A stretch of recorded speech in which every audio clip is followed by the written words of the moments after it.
So, from a record-breaking space plumber, just completely dominating the global box office, to a cyborg Kryptonian waking up to a totally terrifying new reality.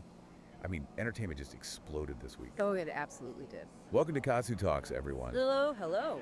Today we are doing a deep dive into exactly why all these huge pop culture releases, from movies to geek TV, comics, and even like a surprisingly intense manga romance, are all secretly obsessed with the exact same thing. Which is, of course, the illusion of control. Exactly. Who has it, who desperately wants it, and how fast you can lose it.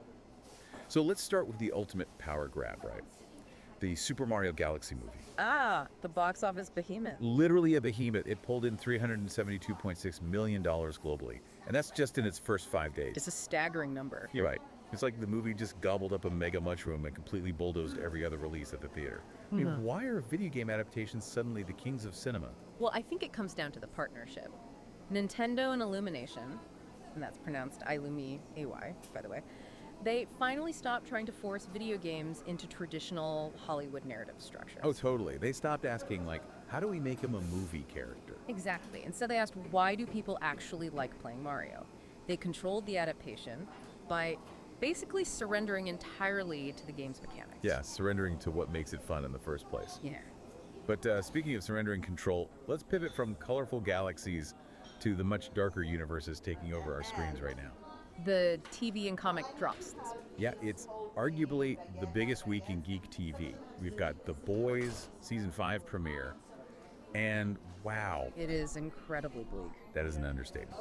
Homelander practically controls the United States now. Daveed Diggs debuts as this terrifying megachurch preacher named O Father, and A-Train meets a brutal end saving Huey. It's a massive shift in the power dynamic. But I have to ask you, I mean, is this even satire anymore?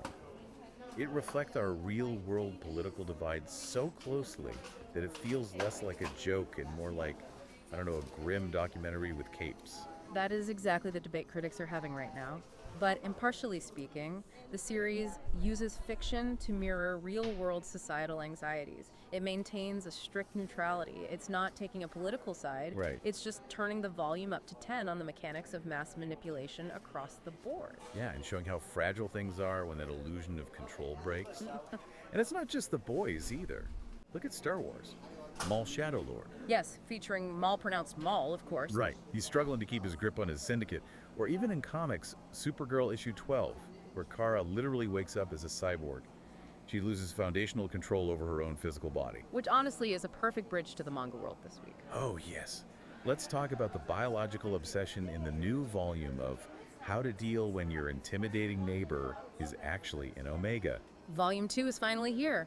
Okay, so if you aren't familiar with the Omegaverse trope, it's this sci-fi reality where humans are divided into biological castes driven by, like, animalistic pheromones. Right, and here we have Kuta, an alpha who is fiercely possessive of his Omega neighbor Ryunosuke, mainly due to his narrow pheromone detection. But Kuta refuses to actually bite him and finalize the bond, He does, yeah. which is the most absurd part.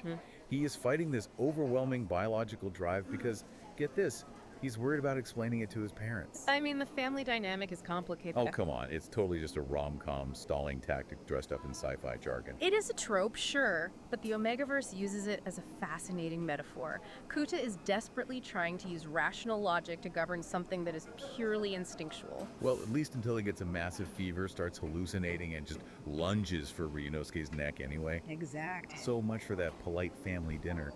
The fever just completely short-circuits his willpower. And that really brings all our sources full circle today. You can try to be civilized or manipulate the masses, but your inherent nature usually wins. From Homelander's desperate need for validation to Kuta's biological drive overriding his manners, fiction right now is obsessed with characters fighting for control over their own natures. Wow. That is a wildly provocative thought to leave on. Makes you wonder how much of your own daily routine is just you desperately trying to leash your own wild instincts. Something for you to ponder while you navigate your own chaotic universe today. Definitely. Well, that is it for today's Kasu Talks. Make sure you come back tomorrow for more pop culture news. And hey, before you go, like, share, and comment a funny phrase from today's deep dive. Drop Cyborg Supergirl or maybe Fever Pheromones down below. I vote for Fever Pheromones. Me too. Thanks for hanging out with us, everyone. Catch you tomorrow.